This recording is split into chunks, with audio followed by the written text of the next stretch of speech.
It's a 40 million person lifeboat. And so we're all in the same boat Right. here together. Yeah. It's not quite this easy, but it's almost this easy. If we created a state of stronger readers, a Right. lot of these social issues, right, that are driving things like hate incidents and hate crimes would be diminished. Because the one thing, right, that every reader has that other people have less of is more empathy.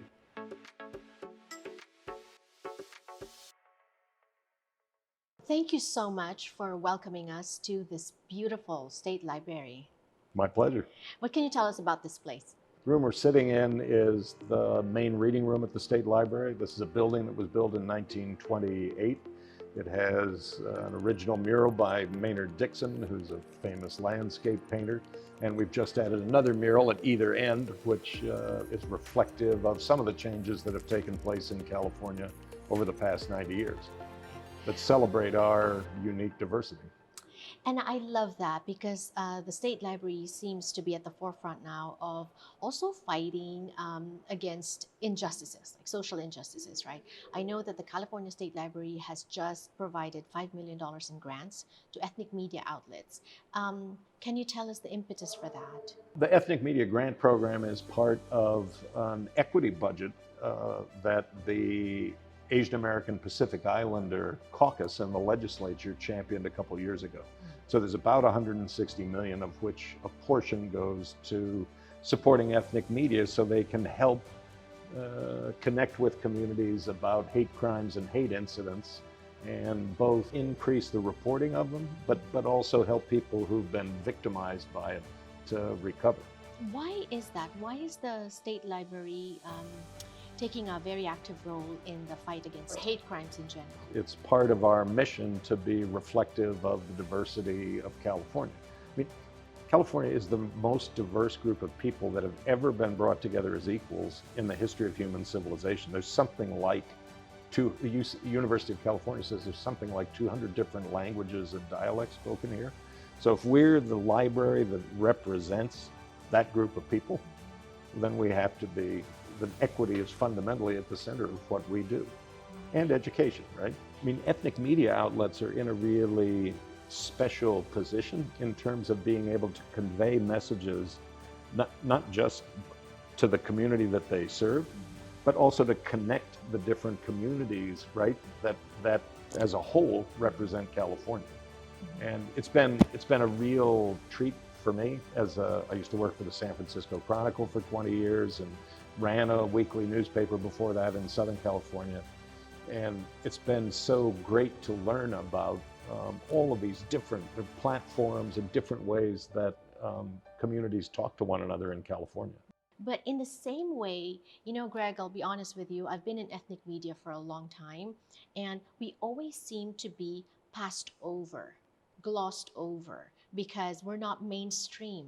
So from your point of view, what do ethnic media do that mainstream media cannot? Speak to specific communities of Californians in a way that those communities trust. And I think in many ways with the collapse in some respects of what they call mainstream journalism, that these are the sorts of, these are the kind of media outlets, community voices that aren't heard as often as they used to be. How can the community work together to help address hate? There's all kinds of ways. I think part of it is being better informed. Part of it is just being what you and I would think of as being a good neighbor. Yes. It's like watching out for both your loved ones, but also the people who live in your neighborhood. And I think a big chunk of it goes back to educating yourself, higher degree of empathy. That's one of the things I like about this program, is that a number of the proposals we received weren't specific to one community.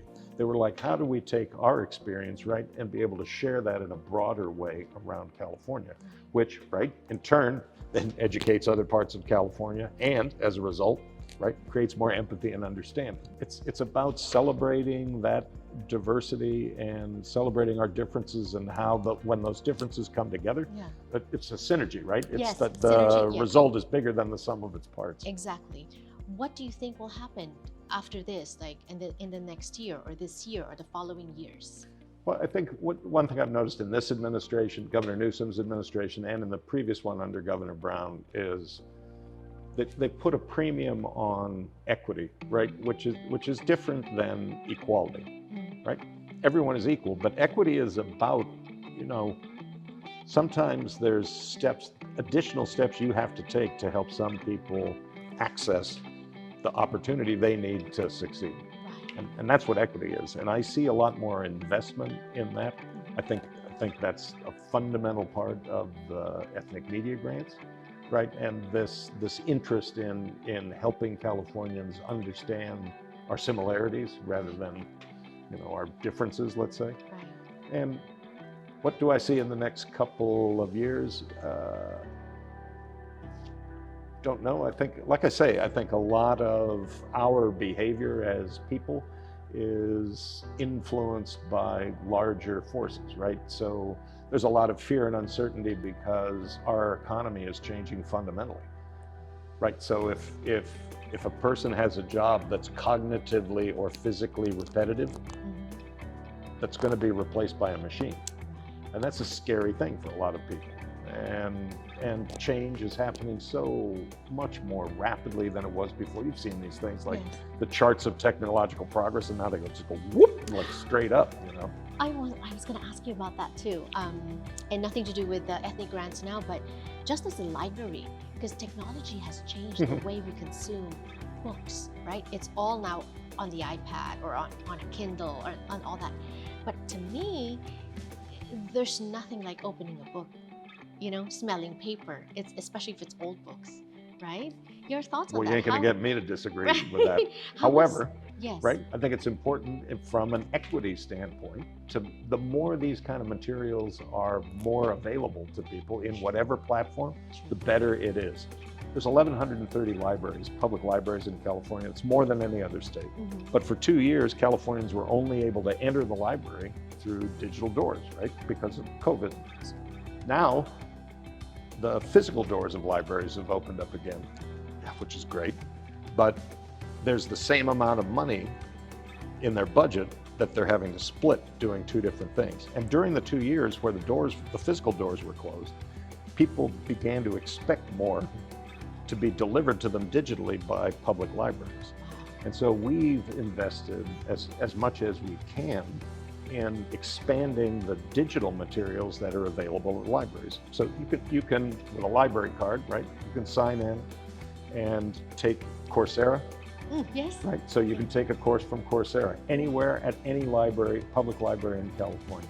You can do LinkedIn Learning, Skillsoft, all these different things to help you sort of adapt to this changed economy, right? If you have to upskill or have to find a new job, there's an array of online resources that you can use. Encyclopedia Britannica.